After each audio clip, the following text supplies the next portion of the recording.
Yesterday, Russian President Vladimir Putin was in Hanoi, the capital of Vietnam, an old Russian ally going back to the 1950s, a country which the Soviet Union once strongly supported during the Vietnam War, supplying Vietnam, North Vietnam, as it then was, with the weapon systems, many of the weapon systems, especially the surface-to-air missiles and the MiG-21 fighter jets, which enabled the North Vietnamese to win the Vietnam War.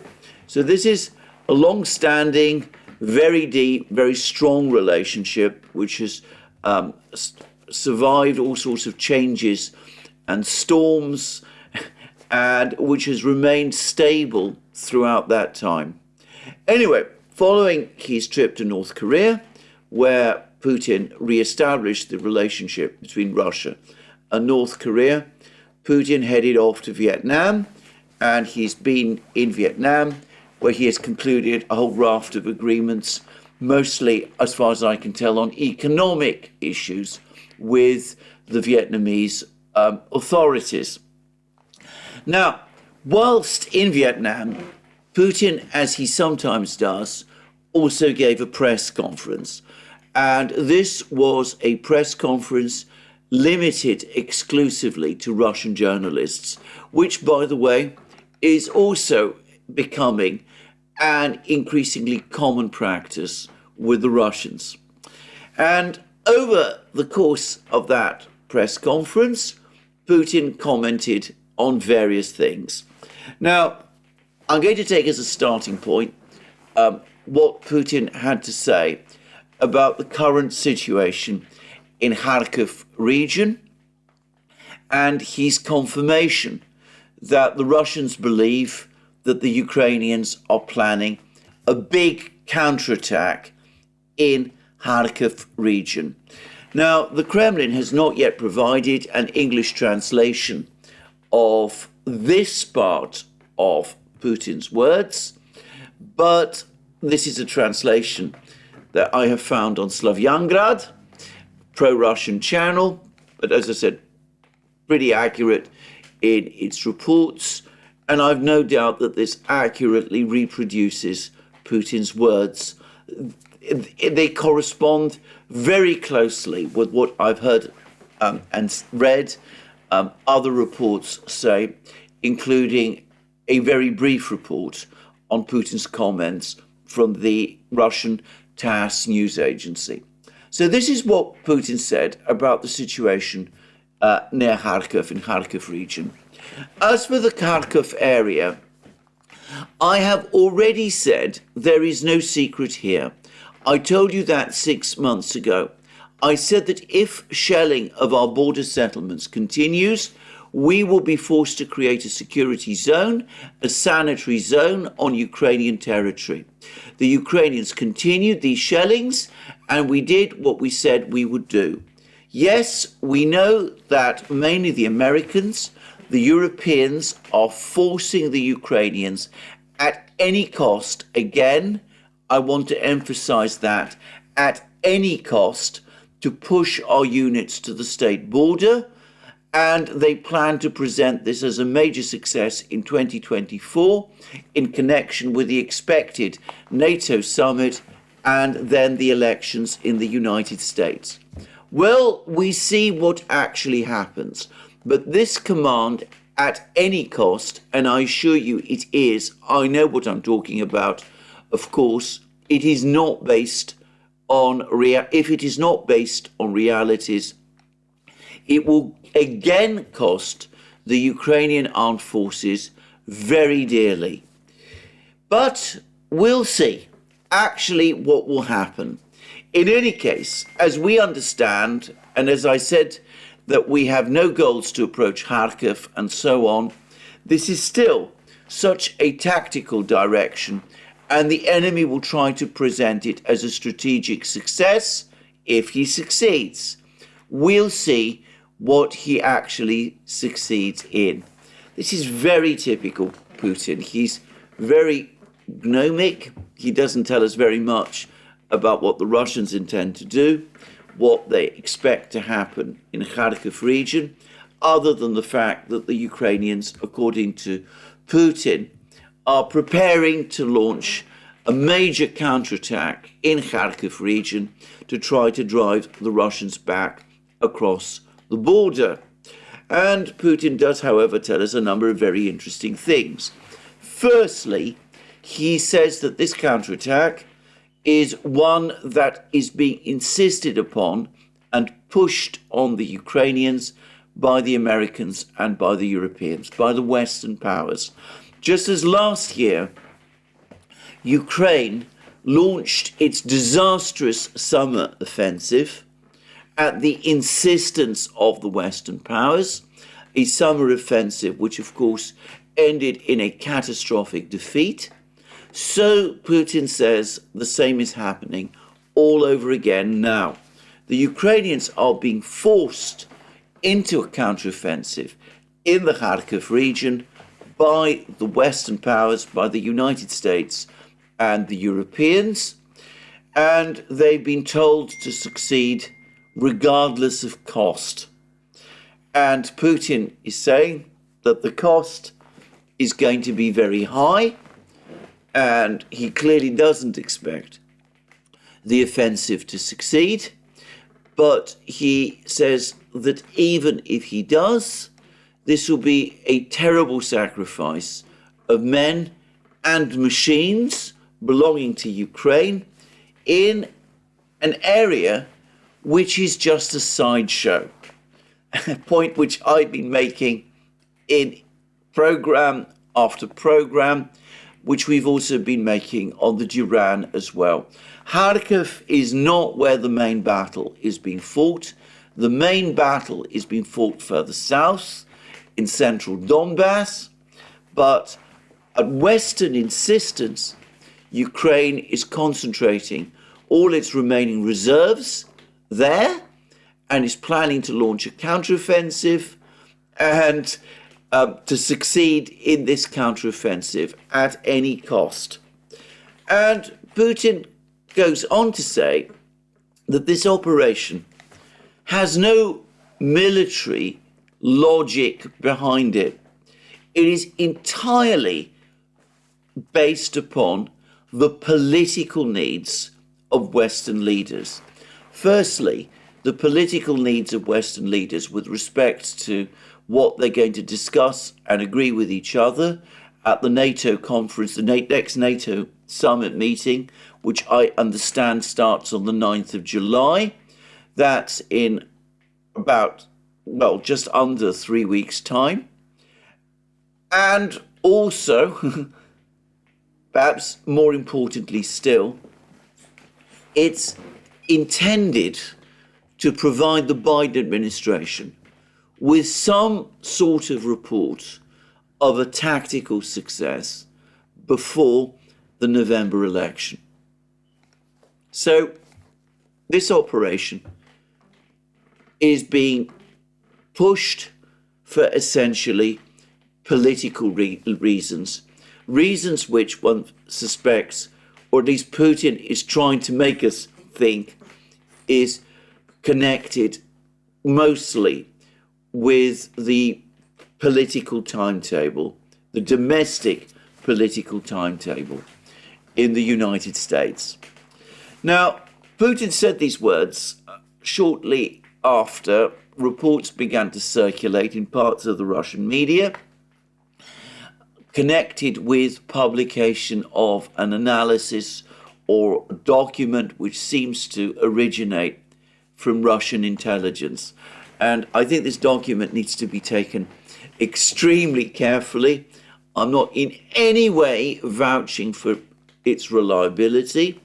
On the contrary, I hold it in deepest skepticism and suspicion. But for what it's worth, this document appears to say that General Syrskyi, the Ukrainian military chief, has been told that his future hinges on his success in this counterattack. In fact, there have been several reports circulating, not just in Russia, but in Ukraine itself, that there are now growing question marks over General Syrski and about whether, in fact, he can remain or will remain for much longer the military commander of the Ukrainian armed forces. But anyway, apparently General Syrski has told that his entire position, his whole position as Ukraine's military chief, hinges on the success of this offensive. And we're also told that the offensive is going to be launched with apparently fresh troops who are the results of Ukraine's mobilization. Apparently something like 100,000 troops are being prepared for this offensive. It's not suggested that, in fact, there's going to be simultaneous offensives in Kharkov region and in Zaporozhye region again, once more perhaps towards Tokmak, reenacting the disastrous counteroffensive of last year, just saying. But anyway, there's going to be 2 counterattacks this summer, one in the north, in Kharkov, presumably with 50,000 men to push the Russians back across the border. The other with 50,000 men further south, presumably, to try to achieve that which was not achieved last year and to break through possibly to the Black Sea or to the Sea of Azov.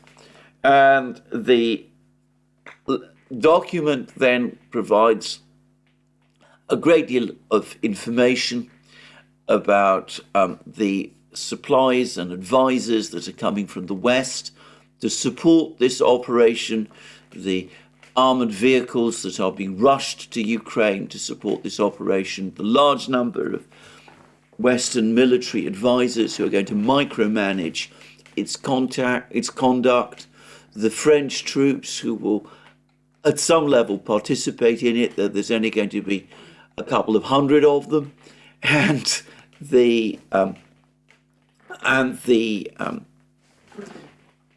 large number of hospitals and hospital beds that have been created in the rear, specifically in the ODYSEE region, where apparently or supposedly up to 30,000 wounded Ukrainian soldiers are expected and will receive treatment. And most remarkable of all, we're told that General Syrski has been given 45 days to prepare this offensive. Now, if the last is true, then all I can say is this makes absolutely no sense to me whatsoever, even against a relatively lesser target. I would have thought that by this stage in the war, the planning and the preparation of an offensive of this nature would require a great deal more than just 45 days.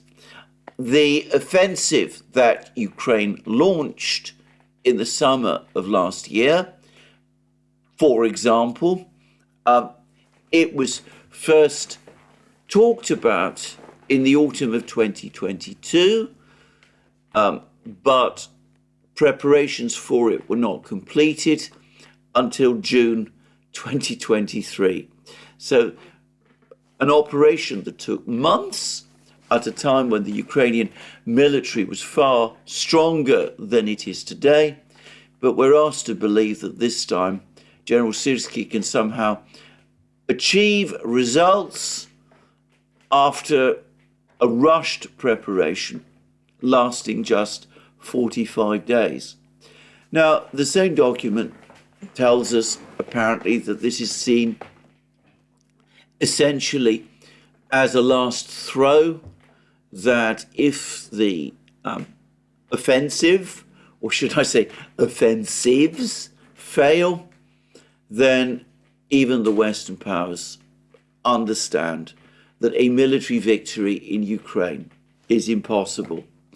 Well, what is the truth of all of this? Putin is talking about an offensive. in Kharkov region. He doesn't say anything about an offensive in Zaporozhye. The Russians have been talking about the Ukrainians preparing an offensive in Kharkov region for some time. I must assume that they have real intelligence and information about this, and I suspect that on this at least they are probably right.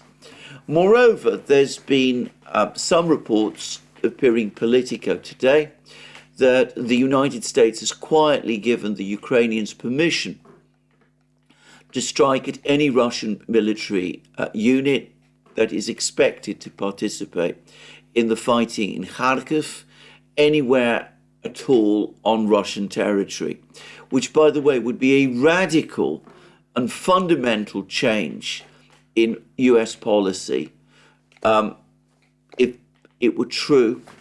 Again, I'm not sure that the Politico article is fully true. And we're also obviously having to take into account the Financial Times report from yesterday that the United States is now prioritizing Patriot missile supplies to Ukraine above those of the US's other customers for these interceptors. Now, I should say that on the last point, I am interpreting the Financial Times report rather differently from the way in which some are reporting it. Some are reporting it as a unilateral decision by the United States to put all other customers for Patriot missile interceptors at the back of the queue. This would presumably extend to countries like Israel and Saudi Arabia. Taiwan, we're told, is excluded. And all Patriot missile deliveries, which are not intended for the United States military itself, all others are going to be sent to equip and re-equip Ukraine. I think that this is a misreading of the Financial Times article myself. I think that what has actually happened is that the United States has twisted the arms of its allies, principally its European allies, and has got those allies to agree to deprioritize their the deliveries to them of Patriot missile interceptors, so that Patriot missile interceptors that had originally been earmarked for them are now being allocated to Ukraine. So I think it is not just the United States imposing a decision, but extorting, if you like, agreements from some of its European allies to do this. But ultimately, of course, it is a sign that the US is again sacrificing the interests of its allies, prioritizing Ukraine, which, as a number of commentators have correctly pointed out, is not actually, formally speaking, an ally of the United States.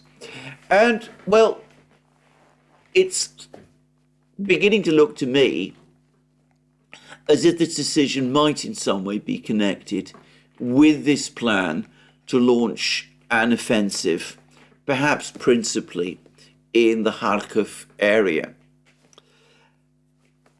Having said all of this, having noted Putin's words, I can't help but sense a degree of desperation here. It's clear to me that the Russians have been on the offensive ever since October. As I've discussed in previous programs, the Russian military is now stronger than ever in Ukraine. Putin previously reported that there were 700,000 Russian troops operating in the area of the special military operation. The very latest report I've read suggests that the true number is more like 750,000. Presumably, if an offensive does take place, the Ukrainian offensive does take place, it will be led by elite military units, or what's left of them, of the Ukrainian military, and these 100,000 men who've been mobilized over the last few weeks, and we are talking very much about the last few weeks, well, perhaps going back to December, so last few months. Well, anyway, these men who cannot have received anywhere close to sufficient training to conduct an offensive of this kind.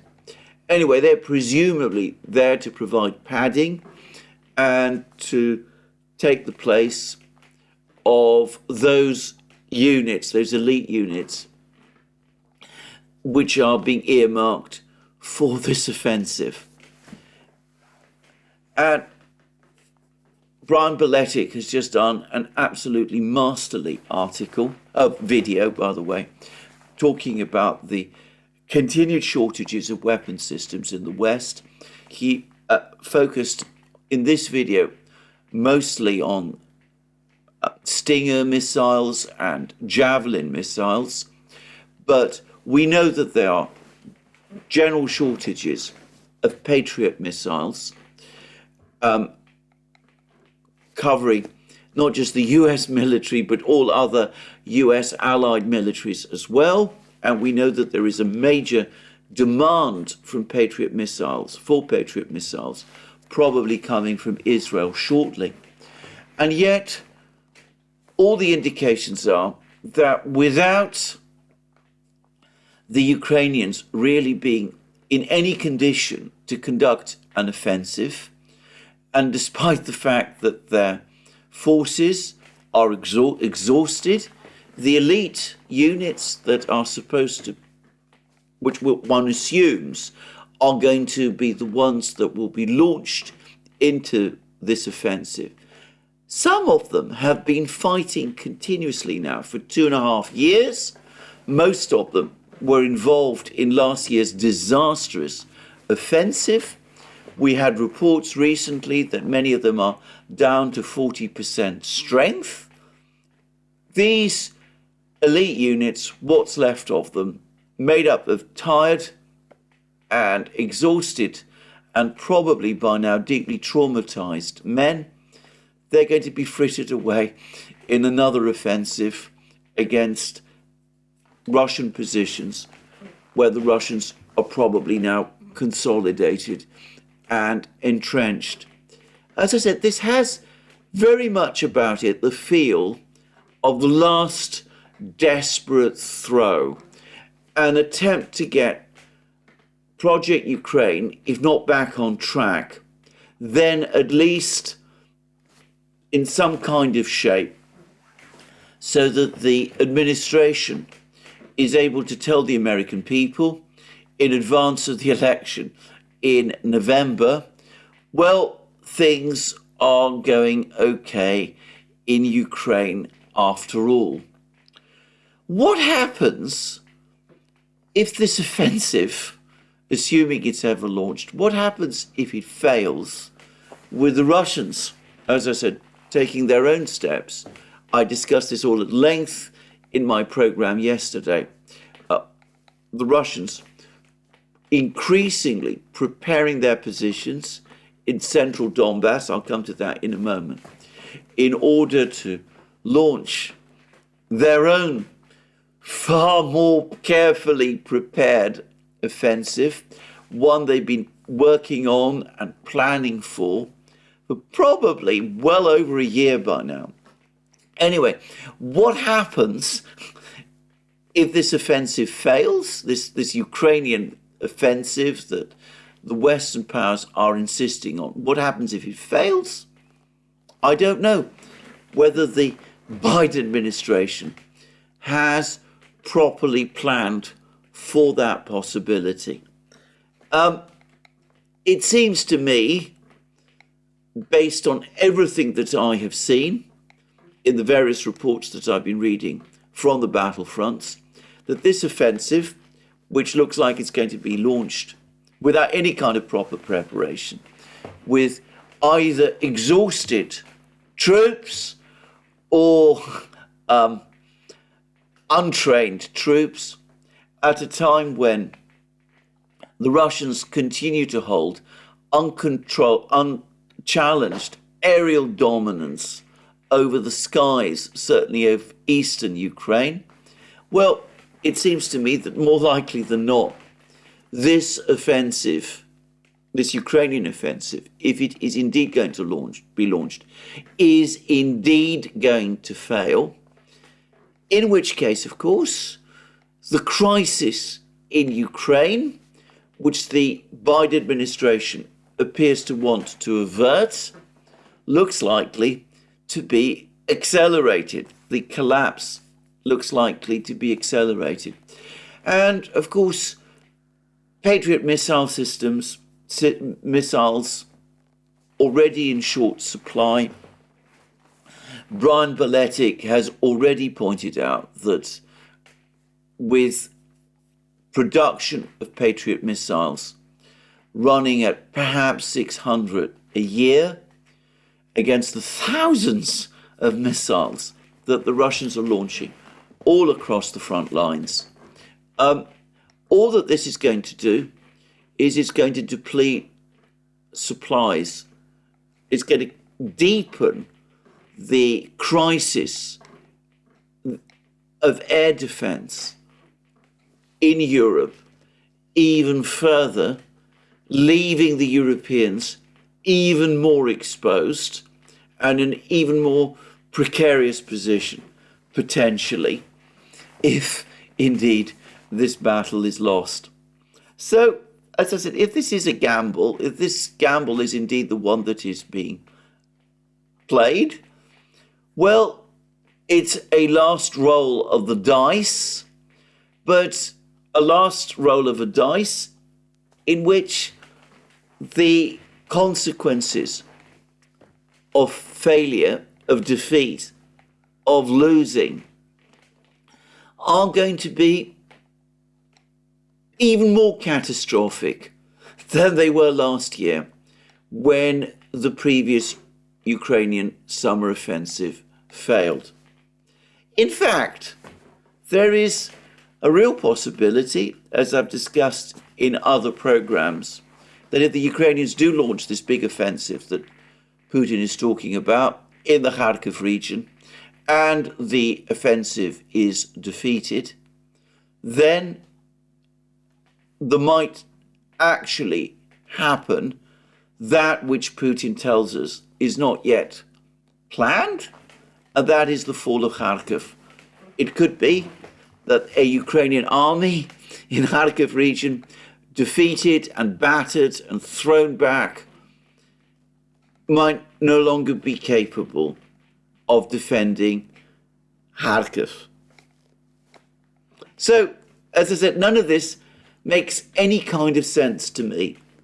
But I have to say, it is fully consistent with the entire approach that the Biden administration, that the United States, in fact, not just the Biden administration, but if you like, the neocon wing of the American political policy-making class, it's consistent with the approach that they have taken right from the very beginning of the Ukrainian crisis, which one could argue goes all the way back to the time of the Orange Revolution in 2004, which is always, whenever there is an unexpected setback, to double down and to raise the stakes, playing constantly for winner takes all,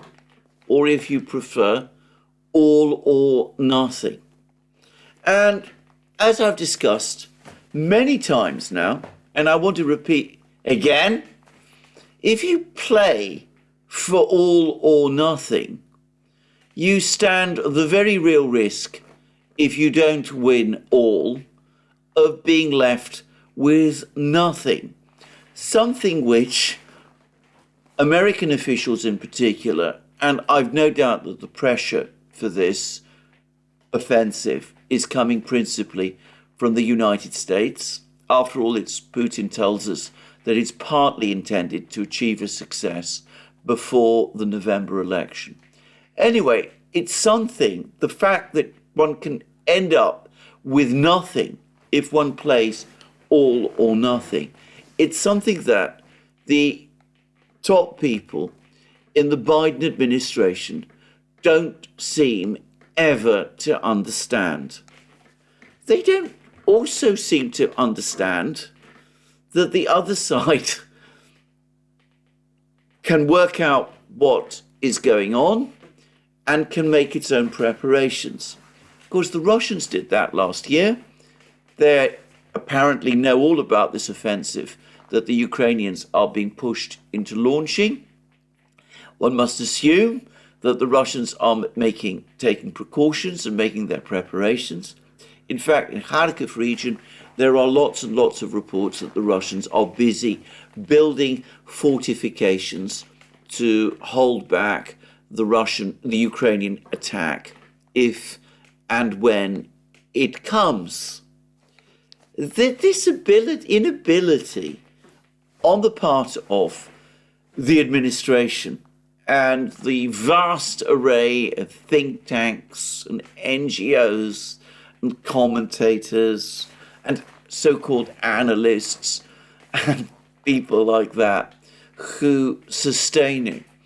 Anyway, this inability to prepare for the possibility or to consider the possibility that the other side might be in a position to take steps to respond to whatever it is that they're planning has also been a continuous feature of this conflict. In Ukraine, every American Western escalation has been matched by a Russian one. Every time the Americans introduce a new weapon system into the conflict, the Russians find ways to counter it, and they increase the power of their militaries.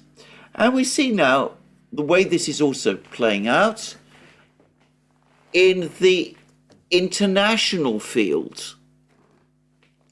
The Russians, President Putin specifically, at the time when the West decided to allow cross-border strikes by Ukraine onto Russian territory using Western weapons, the Russians said that that might make it possible, that would open the way for them to agree to supply advanced weapons to American enemies, Western enemies around the world, that they would balance those sort of supplies that the Americans and the West is making to Ukraine with supplies of advanced weapons of their own to enemies of the United States. Well, there has been an astonishing article in the Wall Street Journal which says that the administration is taken aback by the speed and success with which the Russians have established renewed alliances with countries like North Korea, perhaps Vietnam, other places as well, that the rapprochement between Russia and North Korea was in some way unexpected, and that the administration clearly has been taken by surprise by it. I don't understand this at all. Surely it was an obvious possibility. If you launch a massive economic war against Russia, if you sanction pretty much every Russian business that you can, well, you take away Russia's own incentive to continue to enforce the sanctions that you have against North Korea, a country with which Russia historically had had very close relations. And if you start supplying weapons to Ukraine and give the Ukrainians the green light to launch strikes into Russian territory, well, again, why be surprised if the Russians are now floating the possibility? In fact, they're going beyond that. They're concluding agreements with North Korea, which appear to envisage the supply of advanced Russian weapons to North Korea. Surely it was a strong possibility that we would end up with this. And of course, that's exactly what's happening. On this program, I pointed out that the Russians would probably start supplying weapons to North Korea, and that this was what Putin was clearly hinting at when he responded in Tashkent just a few weeks ago to the US decision to authorize Ukraine to conduct border strikes across the Russian border using American weapons. Now, if I can see this coming, it's incredible that the administration in Washington, as I said, with its vast array of intelligence assets, its huge intelligence community, its think tanks and all of this, that they weren't able to see this coming also. But I, for the record, believe that the Wall Street Journal article is correct and that the United States really has been taken by surprise by this Russian move, because always and invariably the administration spends all its time thinking about what it is going to do and never thinking about what the Russians might do in response. And this has been a consistent story ever since the Ukrainian crisis began.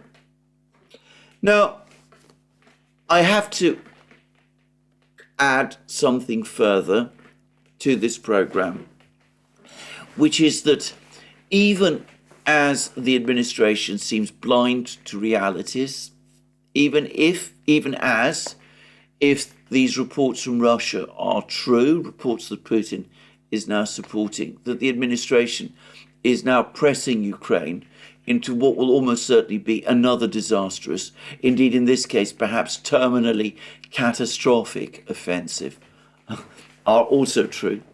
Well, even as the administration refuses to engage with the Russians in a diplomatic way, even as all of that is going on, the administration's major political opponent, Donald Trump, the person who is seeking the presidency of the United States in the November election. Anyway, he has now, in an interview, pointed out the origins of the Ukrainian crisis. He's shown an understanding of its origins, and he's also giving warnings of the limits of what the United States would be prepared to do in the event that he is indeed elected president. Now, I'm taking this from a message, a posting on Twitter X by David Sachs. As is often the case, David Sachs is able to summarize this all perfectly. And this is what David Sachs says. In his interview with the Allen Pod, President Trump made a number of important comments on Ukraine. First, Trump guaranteed that if he becomes the next commander-in-chief, he will not put American boots on the ground in Ukraine. If France were to do so, as French President Macron has been advocating, they would be on their own. Now, can I say, I've been saying that this is what the administration should have told Macron right from the first moment when he floated that disastrous idea some months ago, directly after Avdiivka fell.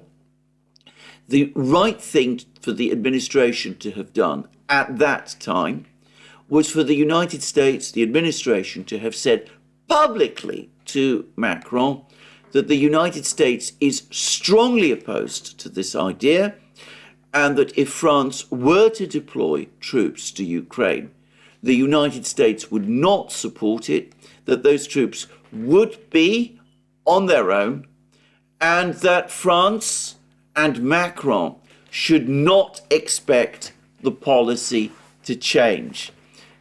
The administration should have acted to stifle that idea from the outset, given that Macron's intention clearly was to insert French troops into Ukraine, and when the Russians attacked them, as the Russians said they would do, Macron intended to rush to the Americans, tell the Americans that he needed their help, that their troops, the French troops in Ukraine, needed American help, and try thereby to draw the Americans in.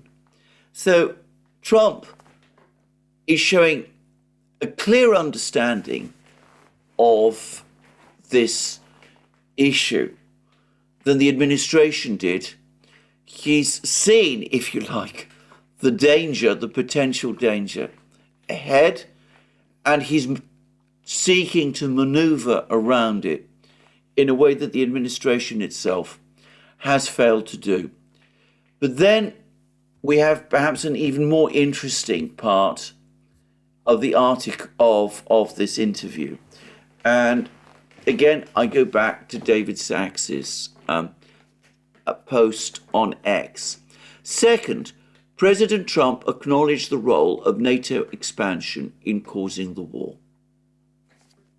Now, this has been something that Western officials and the Biden administration have consistently refused to acknowledge. Stoltenberg, a few months ago, blurted the fact out, which he clearly didn't intend to do, that the Russians have been responding to NATO expansion. On this channel, on the Duran, we have repeatedly pointed out that this is obvious. Glenn Deason and I have done interviews with people like Jack Matlock, Chas Freeman, Lawrence Wilkerson, Daniel Davis, all sorts of US officials and former officials, or rather I should say former officials, in every one of those cases. And all of them have said the same thing. But there is a kind of code of silence that has been imposed or accepted across the West on this issue. An absolute categorical refusal to acknowledge the fact that NATO's expansion is even a contributory factor to this crisis, let alone its proximate cause. But Trump is prepared to go where others fear to tread. And this, according to David Sacks, is what he said. So for 20 years, I heard that if Ukraine goes into NATO, it's a real problem for Russia. I've heard that for a long time, and I think that's why this war started. I'm not sure that this war would have started Biden was saying all of the wrong things. And one of the wrong things he was saying, no, Ukraine will go into NATO. It's always been understood. And that's even before Putin. It's always been understood that that was a no-no. And now you can go against their wishes, and it doesn't mean they're right when they say that, but that was very provocative, and now it's even more provocative. And I hear routinely they're now talking about Ukraine entering NATO, and now I hear France wants to go in and fight. Well, I wish them a lot of luck. So those were Donald Trump's words. And David Sachs makes the further point, overall, President Trump demonstrated an understanding of the conflict and of how to avoid war with Russia, whereas President Biden continues to escalate us towards World War III. Well, I would agree. Donald Trump, President Trump, has shown a degree of understanding here that remarkably the administration either doesn't share or which it refuses to publicly acknowledge. Now, what makes this all even more bizarre is that apparently the administration is now having cold feet over the question of admitting Ukraine into NATO. And the United States, the administration, has apparently made it absolutely clear to the Ukrainians, and it's done so semi-publicly with comments from the president, public comments from the president himself, that Ukraine should not expect any move towards NATO membership at the forthcoming NATO summit meeting in July. And there are reports in the British media that one of Ukraine's foremost advocates, the country that has been pushing hardest amongst the major Western powers for Ukraine's entry into NATO, Britain, is very unhappy about this, though given that we have an election in Britain and the current government looks almost certain to be the outgoing government, and given that we don't really know exactly who is in charge in London at the present time, I do wonder who in London exactly it is who is expressing, articulating these concerns to the Americans. But anyway, that the British are indeed unhappy is, to my mind, all but confirmed by a very interesting article that has appeared on the website of the Royal United Services Institute. This is, of course, the premier think tank of the British military, and it's an article by Dr. Neil Melvin, dated 7th June 2024. And I should say, before I proceed, that I become aware of the existence of this article, again, because I was provided with a link to it by that indispensable researcher and finder of all of these articles, the indefatigable and, in all respects, outstanding historian Jeff Roberts. Anyway, let's go and look at what this article says. It says that Biden needs to create a convincing new European security architecture for Ukraine. And of course, it is not a reconstructed security architecture of the kind that Putin is talking about and the Russians are talking about, which will extend to the entirety of Eurasia. It is, in effect, an attempt to create a system where Ukraine, even if it is not a member of NATO, is going to be protected by the United States, essentially as if it was. And the article says, with President Biden signaling that Ukraine will likely not become a NATO member whilst the confrontation with Russia continues. The United States will need to take the lead at the upcoming Washington NATO summit in setting out how a new European security architecture beyond NATO can be developed to deter Russia from future aggression and to defend Ukraine in the long term. And the article continues, speaking as preparations for the NATO summit on 9th to 11th July are being finalised. President Biden has indicated in public that the United States, what the United States has been signalling privately for over a year. The White House is not preparing to advance Ukrainian NATO membership if this will risk a direct war with Russia. The way forward for European security in what is set to be a prolonged confrontation with Moscow will therefore likely involve Ukraine as a partner of the alliance rather than a member. And then there's a whole list of things that could supposedly be done to create that partnership between Ukraine and NATO. Now, when I read things like this, it's one of those things that makes me feel that, I want to clutch my head in despair, because this kind of language, what it is going to do is simply going to prolong the war even further. A point that Trump, of all people, seems to understand, even if others in Washington don't, is that it's the whole question of Ukraine and its relationship to NATO, which is the core issue as far as the Russians are concerned.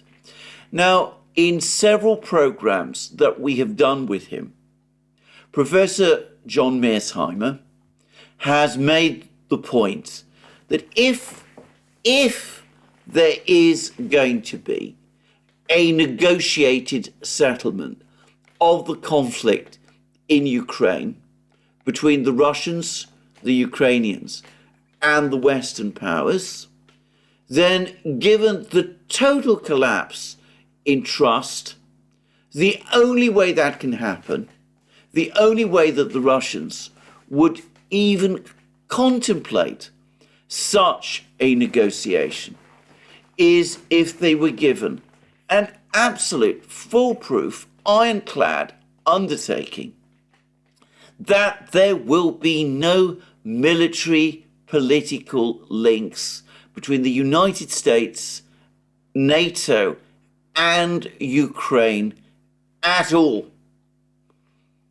And if one follows Russian comments, including the comments that Putin made just a week or so ago at the Russian Foreign Ministry Board, you can see that in discussing Russian concerns and Russian intentions, Professor Mearsheimer is absolutely right.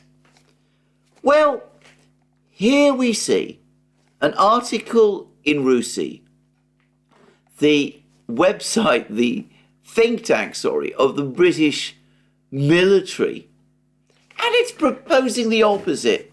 It's suggesting a partnership between Ukraine and NATO, which the Russians are certain to see as, to all intents and purposes, an attempt to put Ukraine in the antechamber to entry to NATO itself, so that at some point in the not very distant future, when the war is over, they can just walk through the door.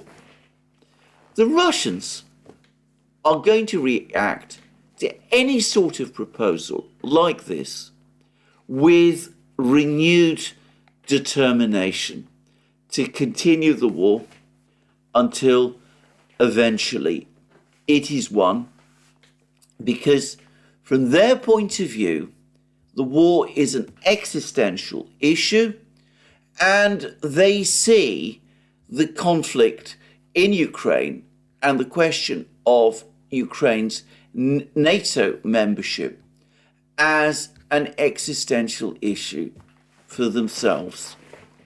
Now, going back to that press conference, which President Putin gave in Hanoi, he discussed at very great length his proposal of the proposal that he made at the Foreign Ministry Board to negotiate a settlement of the Ukrainian crisis based upon what one might call Istanbul Plus.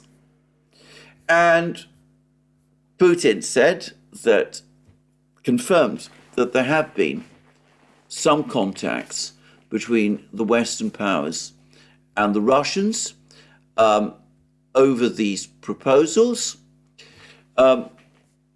but these contacts, which in fact preceded the publication of these proposals, that they didn't elicit any positive response at all from the Western powers. In fact, his exact words were, "We held such behind-the-scenes talks, and our hopes have yet to be realised." So, I mean, he knows that the West, for the moment at least, is not interested in these proposals.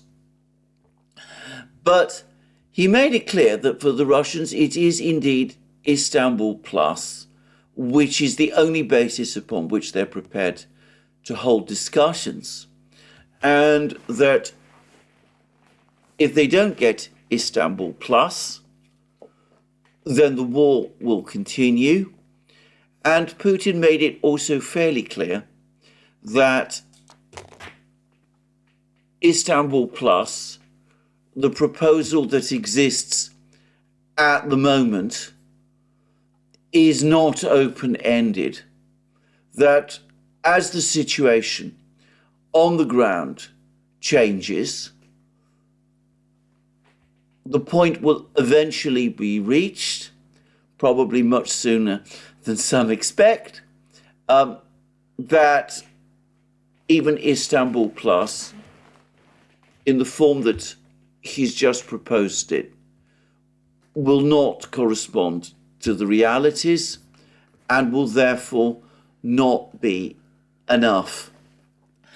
But he was also asked by a Russian journalist if the Western powers are not prepared to satisfy Russian concerns. Is Russia, is he, Putin, prepared to go through to the end? Not quite clear what the end means, at least it wasn't described or explained over the course of this press conference, but it's fairly obvious that what the Russians were talking about was, in effect, a complete victory, a final victory over Ukraine. And Putin's words here were quite categorical. He said that what the West is seeking in Ukraine is a strategic victory over Russia, that a victory of the kind that the West is seeking is a victory which would, in effect, mean the end of the Russian state, that for that reason, the Russians indeed will go on to the end. They will continue until they have won, because in effect, they have no alternative, and that they will do so without fear. So these proposals from Russia, and proposals like it not only guarantee that the war will indeed continue, they guarantee that the war will continue until the Russians have won. Now, what that, of course, in turn means is that the war will continue until Ukraine, as a state, no longer exists and has been destroyed. Now, Putin did say an awful lot of other things over the course of this press conference. He was asked at great length, for example, about the provisions in the comprehensive partnership agreement that Russia has just concluded with North Korea, about whether or not the North Koreans, since Russia is the victim of aggression from Ukraine, whether North Korea is going to join the conflict in Ukraine alongside Russia. And Putin straightforwardly said no.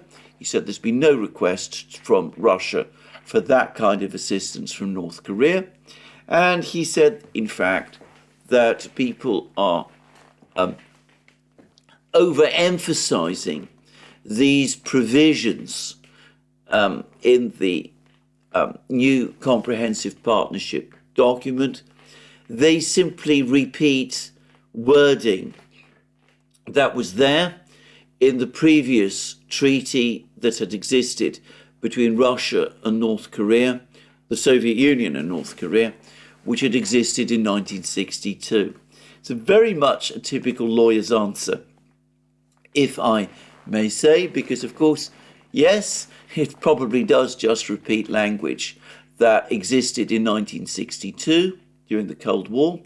But, of course, the Russians don't need to revive that language, or wouldn't have needed to revive that language today with respect to North Korea. They wouldn't even have needed a strategic partnership, by the way. I mean, no doubt it's useful, but it's undoubtedly a Russian decision to agree to this strategic partnership. But it's not as if Russia needed a strategic partnership to establish close relations with North Korea. Going beyond that, if we're talking about the 1962 agreement, of course it has been, in effect, it became a dead agreement during the 1990s when Russia was led by a pro-Western government. If North Korea had indeed been attacked at that time, as, by the way, was a very real possibility, and if North Korea had invoked that agreement and asked for Russia to defend it, I'm absolutely certain, given the power structure in Moscow at that time, that the Russians would have refused. So, as I said, it's a lawyer's response, but Putin did highlight the fact that there is this agreement now, and clearly it is real, and that the Russians are definitely going to start thinking about military cooperation with the North Koreans. And he did mention some very interesting comments as well about sanctions. There's been much commentary around especially in Ukraine, by the way, about how this agreement between Russia and North Korea violates sanctions. And Putin, interestingly, didn't exactly deny this. What he said was that the sanctions need to be revisited, they need to be looked at again, because they target ordinary people in North Korea. As is well known, North Korea is a country which has, until recently, suffered from food shortages. Presumably, one of the advantages for the North Koreans is that they will now get food supplies from the Russians and help from the Russians, which will hopefully finally solve that problem. Anyway, Putin made the point that he found it wrong and strange that sanctions would impose a cost on the North Korean people like that. He reminded everybody that he was born in Leningrad after the Second World War, Leningrad being, of course, the city we know today as St. Petersburg. He pointed out that Leningrad experienced a terrible siege during the Second World War, in which, by some calculations, around 1 million people died, mostly from hunger and hunger-related illnesses. He pointed out that his own brother, whom of course he never knew, his elder brother, was one of those who died of hunger in the siege of Leningrad. And he said that in light of all of this, he doesn't really agree with the sanctions that have been imposed, and he thinks that the whole question of sanctions against North Korea should be revisited. I'm going to say what I think on this. Obviously, the Russians are simply going to disregard the sanctions to the extent that they have to deal with the North Koreans. They will do it in the way that they have been doing anyway up to now, which is that they will formally deny sanctions violations, even as they actually do violate the sanctions. But Putin was speaking as if he is looking for ways to get the sanctions at least heavily modified and perhaps even lifted. Now, he must know that the Western powers will never agree to a lifting of the sanctions in the Security Council, the UN Security Council. So I wonder whether perhaps at some point Putin will support a BRICS initiative, and I suspect the vehicle would be the BRICS, for a modification of the sanctions to take place, a major relaxation of the sanctions to take place. And that initiative would be addressed, well, first to the Security Council, and when the Security Council rejected it because of the opposition of the Western powers, it could be presented to the General Assembly, and if the General Assembly, which in its present mood would be likely to agree with the BRICS proposal, were to say that the sanctions on North Korea should be relaxed, well, the Russians and the BRICS countries, the other BRICS countries, might treat that as a definitive decision, and from that point on, act as if the sanctions were no longer there. I would not be surprised if something like that was coming. It would be very, very consistent with the legalistic approach that Putin himself likes to take to things. But anyway, let's not move too far ahead. Putin discussed that. He discussed the relationship with North Korea closely. He hinted at changes in Russia's nuclear doctrine. But of course, the most interesting things that he had to say were about the conflict in Ukraine. Now, I'm now going to discuss fairly briefly the latest news from the battle lines. Now, there's been a lot of talk, as I've been discussing throughout this program, on a possible Ukrainian offensive in the Kharkov region. But what's actually been happening in the Kharkov region is information about further Russian advances. Now, the first thing that happened is that the Russians yesterday released film of the dropping on a building, apparently in Lipsy, of the first Fab 3000 bomb that has been deployed to the front lines. And we saw a gigantic explosion, huge explosion, from this enormous bomb. It'd be very interesting to know what carrier aircraft was used. Probably the Sukhoi 34, just say. But anyway, it looks as if the Fab 3000s are now not just in production, but are entering service. And we're probably going to see a lot more of them. And importantly and interestingly, they have been deployed to the Kharkov area, precisely the place where we're being told this Ukrainian offensive is coming. Now, it wasn't just that which appears to show Russian progress in the Kharkov area. We've had another report from Group of Forces North.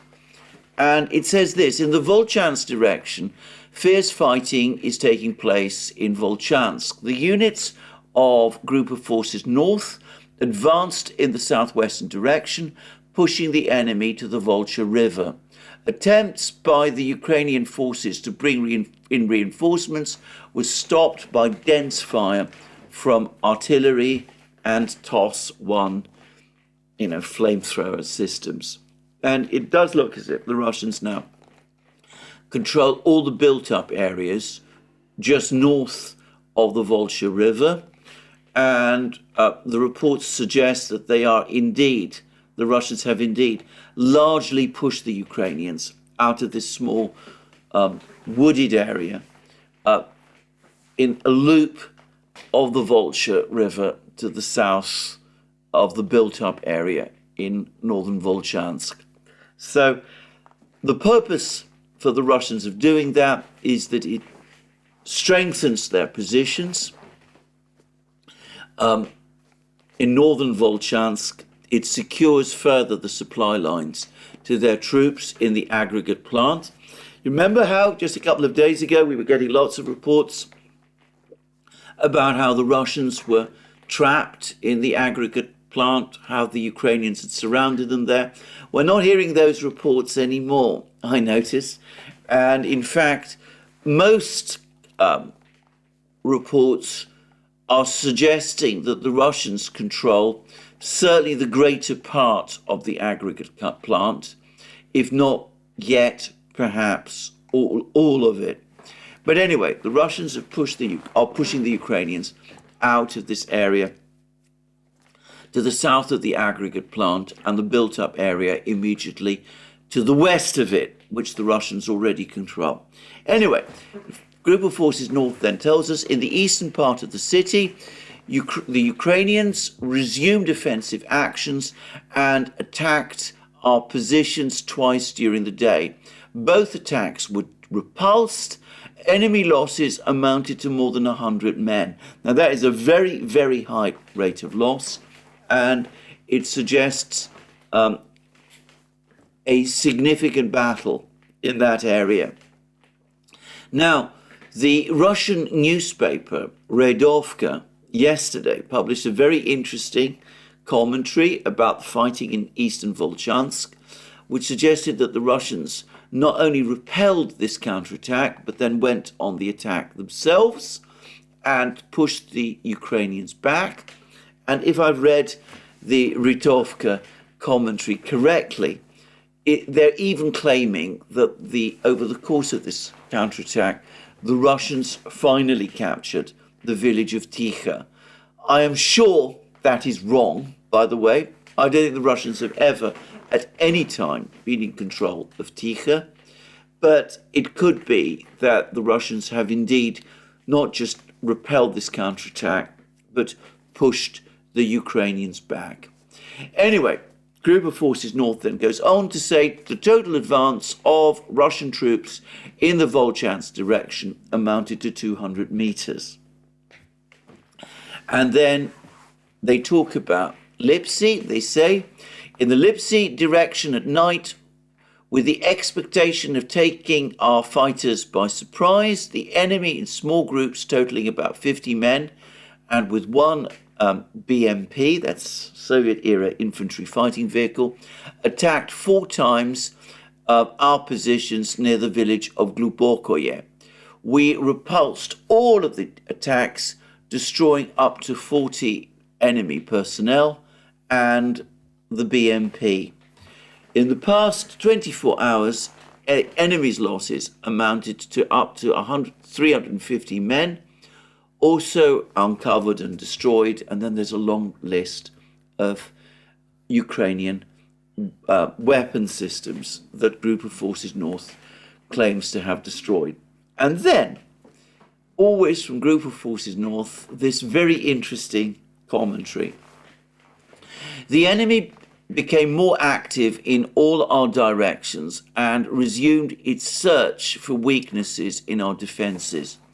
It deploys additional means of electronic warfare and reconnaissance. We do not give the slightest reason to doubt our determination and courageously repel all enemy attacks. Artillery, TOS and aviation are actively working.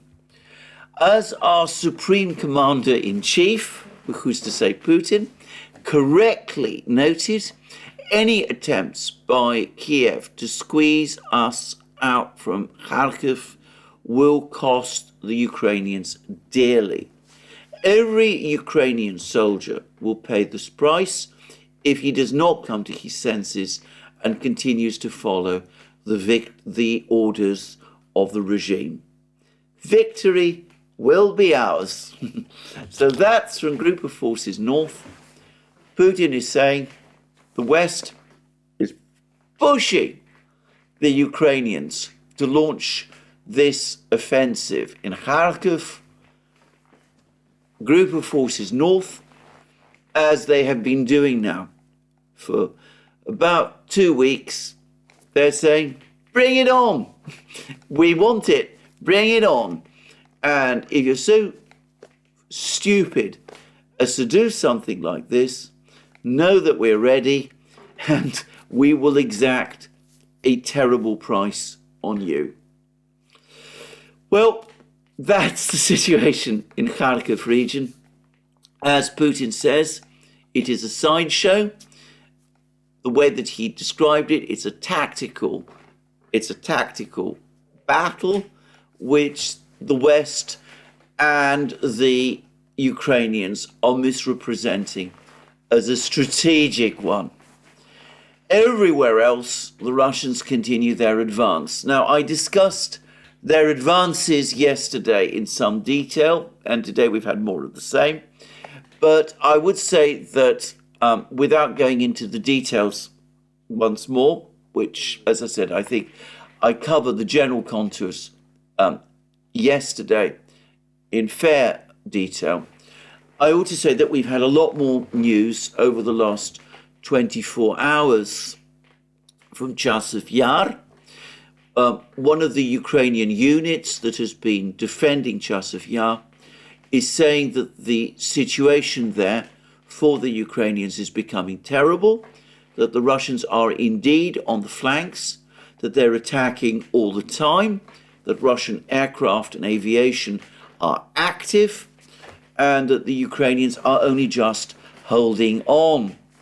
And there's been more reports today that the Russians have indeed occupied or captured pretty much the entirety of that village to the north of Chasiv Yar, Kalinina, which some people are saying is the key to the attack on Chasiv Yar from the north.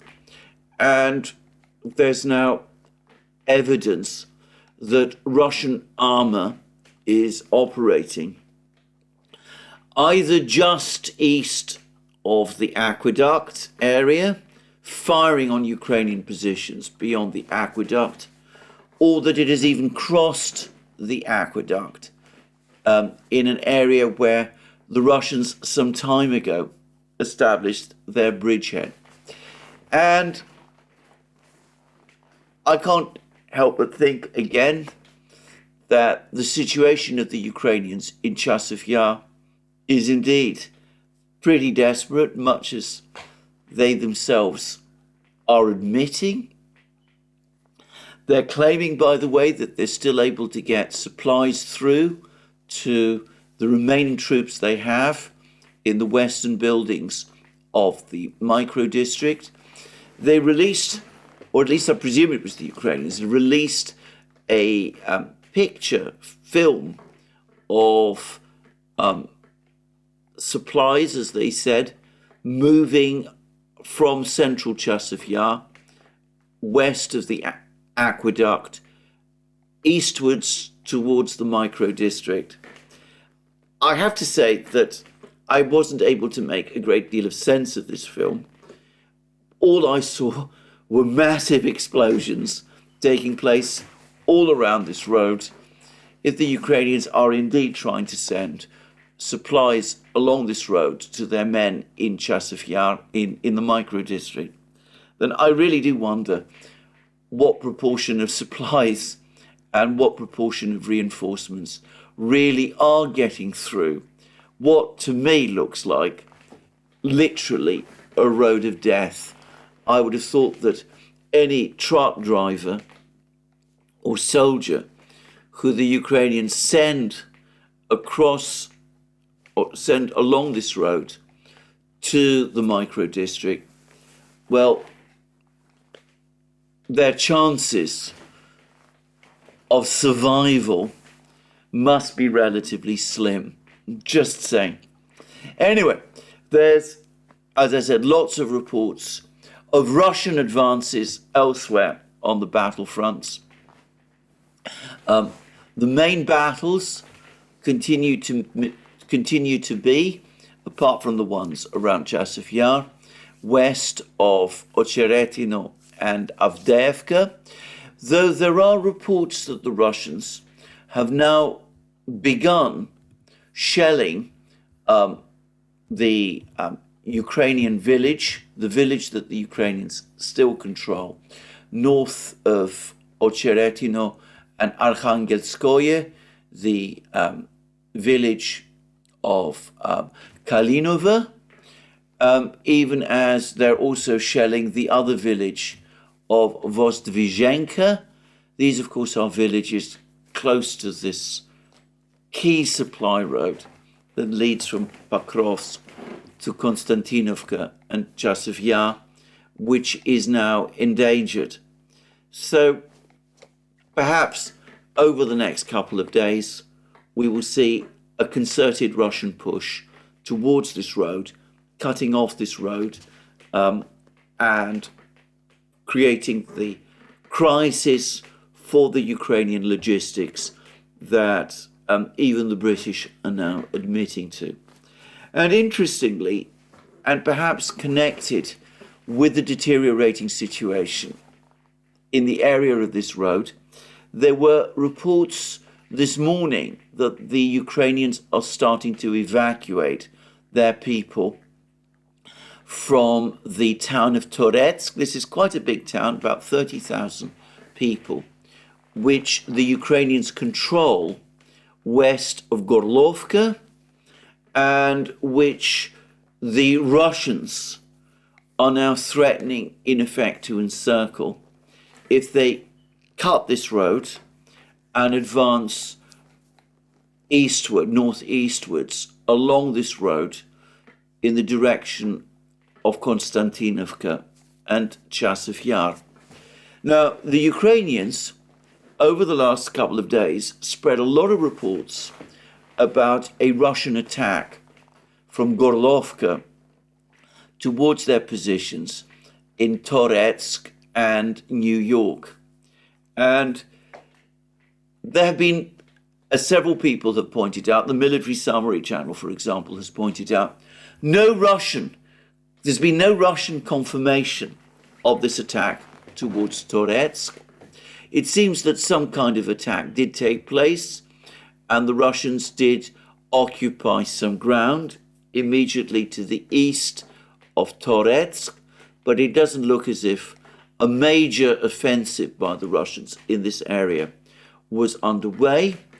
It looks as if the Ukrainians hyped up a story of a Russian advance towards Toretsk, And I wonder whether the reason they did that is because they sense that this road north of Vozvizenka and Kalinova is indeed about to be cut, and they are preparing for the inevitable evacuation of their troops from Toretsk and New York, where they risk becoming encircled, and they're preparing the ground with the Ukrainian public for that by spreading a story that they're facing a huge Russian offensive towards them from Gorlovka, whereas actually the threat lies elsewhere along this road. Well, I'm not going to discuss the battle situations further or in more detail today. As I said, I did this yesterday, and I think that we've come close to the end of this program now, to the point where this program really it's reached the point where it should end. We're going to see whether or not the Ukrainians really do launch this offensive that the Russians are talking about. It could be that the Russians are trying to goad the Ukrainians into doing it. Certainly, Group of Forces North seems to suggest that. Putin's comments could be interpreted as suggesting that also. I think for Ukraine at this stage in the war to launch an offensive would be a disastrous mistake. I think far better for the Ukrainians to go properly on the defensive, which after all is what people were talking about only a few weeks ago. Ukraine should establish defense lines and move back to those defense lines and hold the Russians back. We're hearing all that narrative just a few weeks ago, and now it's been replaced with an entirely new narrative of Ukraine going back on the attack again. It's astonishing how we switch from one narrative to the next in just a few weeks, even though the trend on the actual battle lines is the same. More Russian advances, more Ukrainian defeats. But we'll have to wait and see whether this offensive happens. It will be a disastrous mistake if it does. It looks like it's been done basically to serve Western political needs, and if it happens, it will only hasten, of this I am sure, the final defeat of Ukraine, which Putin is now clearly hinting of. Anyway, this is the end of my program today. More from me soon. Let me remind you again that you can find all our programs on our various platforms, Locals, Rumble and X. Don't forget that you can check out our shop where you can buy all sorts of amazing things, including our new Football 24 series. You can also support our work via Patreon and Subscribestar. Links under this video. And don't forget also that if you've liked this video, to tick the like button and to check your subscription to this channel. Thank you again. More from me soon. Have a very good day.